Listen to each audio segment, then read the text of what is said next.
Bonjour à tous, aujourd'hui dans cette vidéo je vais vous raconter l'histoire d'Anne van Meegeren, alors je ne sais pas si je prononce bien son nom mais soit, qui est connu comme l'un des plus grands faussaires du XXe siècle, ayant notamment réalisé plus d'une quinzaine de faux Vermeer et qui a eu une vie, devrais-je dire, des plus incroyables en tant que peintre et faussaire des années 1900.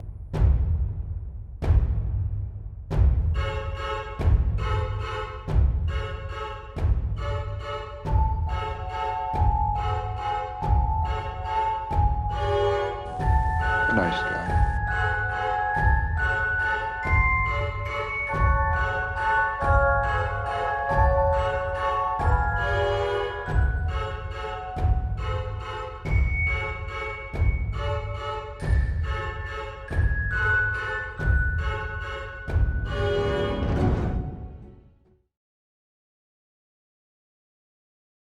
Anne naît à Deventer, charmante petite ville des Pays-Bas, à la fin du XIXe siècle, soit dit en passant en 1889.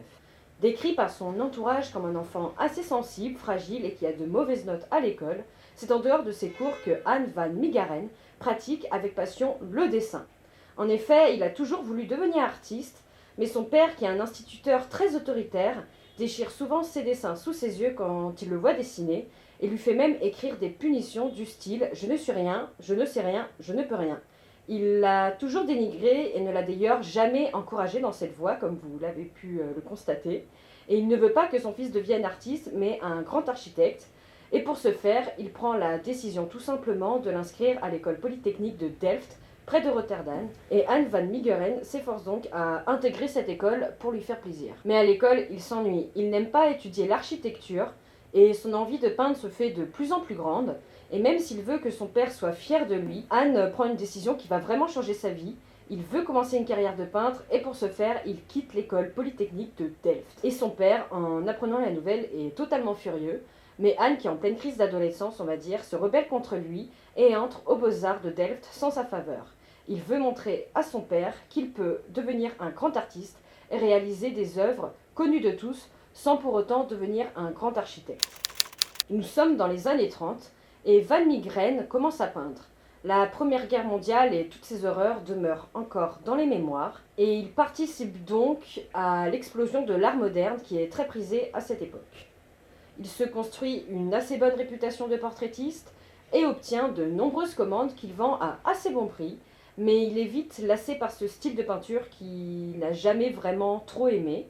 Et il va alors s'inspirer de l'âge d'or hollandais, qui rayonnait économiquement et culturellement au XVIIe siècle. Anne a toujours porté une grande admiration pour les peintres de cette époque, parmi lesquels on peut nommer bien sûr Rembrandt, Frans Hals, Johannes Vermeer évidemment, ou encore Gérard Ter Bosch, qui est d'ailleurs né, il me semble, dans la même ville que lui.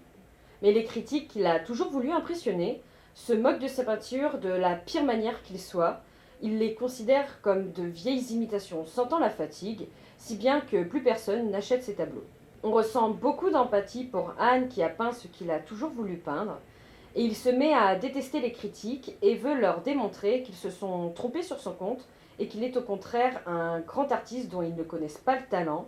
Du coup, il a un plan machiavélique en tête, et ce plan machiavélique, c'est faire rentrer un faux Vermeer dans un musée, et une fois ce but atteint, il dévoilera tout. Mais pourquoi Vermeer ?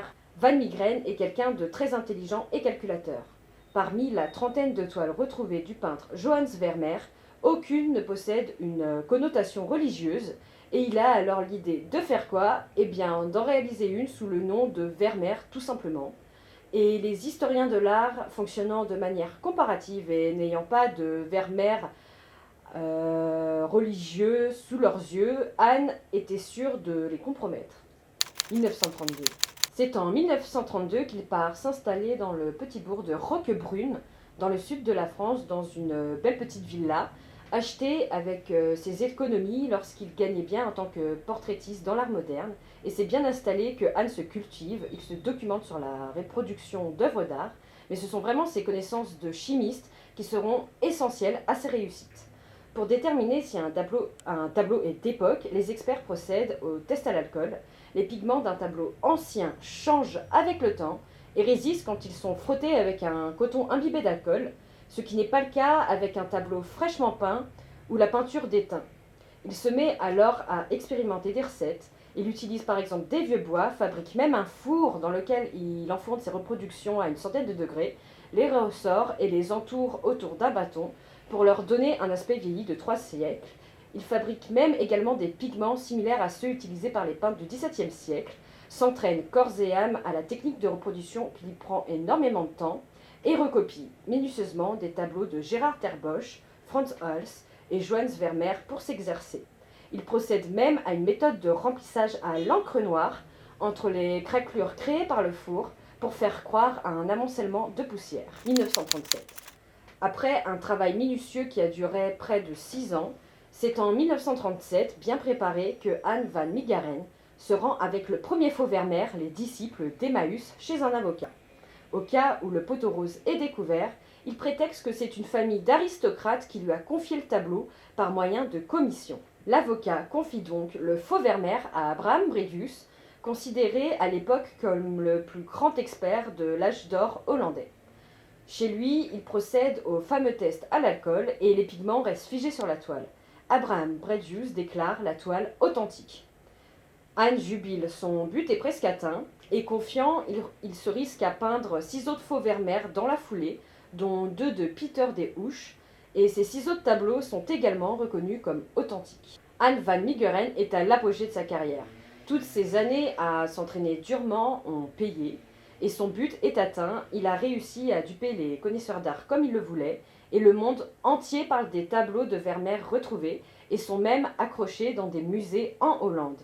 Anne van Meegeren, devenu millionnaire évidemment grâce à ses ventes, vit à 200 à l'heure, il fait la fête, enchaîne les relations avec les femmes, se drogue même à la morphine, joue au casino et collectionne les voitures de sport. Quand le reste des Hollandais crevaient de faim aux Pays-Bas pendant la guerre. On se doute bien que Anne van Meegeren, savourant pleinement son train de vie, décide d'attendre encore un petit peu avant de dévoiler la supercherie et prend donc la décision de peindre encore de faux tableaux. Nous sommes en pleine Seconde Guerre mondiale et l'Europe est sous la coupe des nazis. Anne profite donc de l'occasion pour offrir le faux Vermeer, le Christ et la parabole de la femme adultère à Hermann Göring, ministre de l'aviation du Troisième Reich sous Hitler.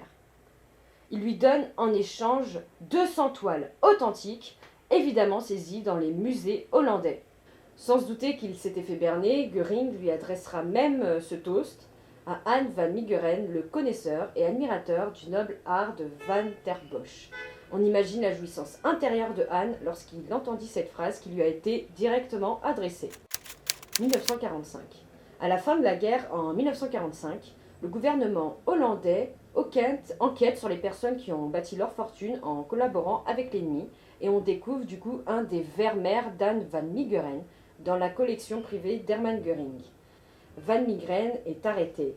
Il est accusé d'avoir vendu aux nazis des trésors culturels du pays et risque pour cela la peine capitale. Au procès, pour sa défense, Anne dit avoir fait acte de résistance et sauvé le patrimoine hollandais en vendant de faux tableaux à Göring et avoue toute la supercherie pour sauver sa peau. Les connaisseurs d'art ne voulant pas le croire et ne pas s'avouer qu'il s'était fait duper, Anne van Meegeren, pour prouver qu'il est à l'origine des faux Vermeer, demande à ce qu'on lui amène alors un chevalet, de la peinture et des pinceaux, et se disculpe en peignant sous les yeux ébahis des experts Jésus parmi les docteurs dans le style de Vermeer. Il est alors condamné comme faussaire et non pour collaboration et écope finalement d'1 an de prison. Une galerie de Manhattan lui propose même de venir s'installer aux États-Unis après sa libération pour peindre des portraits dans le style de l'âge d'or hollandais qu'elle ferait vendre 7 000 $ la toile. Mais Anne van Meegeren n'aura même pas le temps de réfléchir à cette proposition sous les verrous qu'il décédera malheureusement d'une crise cardiaque à l'hôpital Valerius Kliniek à Amsterdam, quelques semaines seulement après son procès le 30 décembre 1947. Il meurt à l'âge de 58 ans.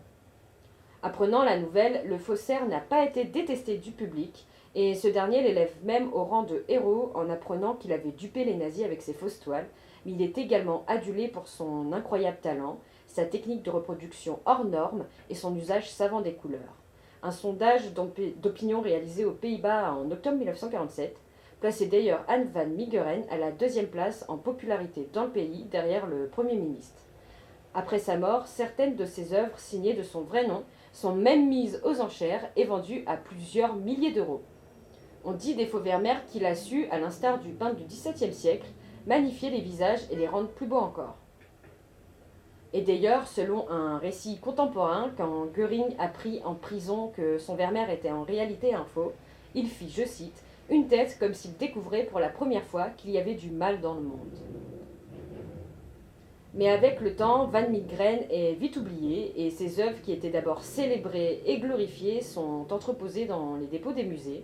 Et c'est seulement en 1996, en 2010 et en 2017, au cours des expositions dédiées à Van Meegeren, qu'elles sont à nouveau présentées au public.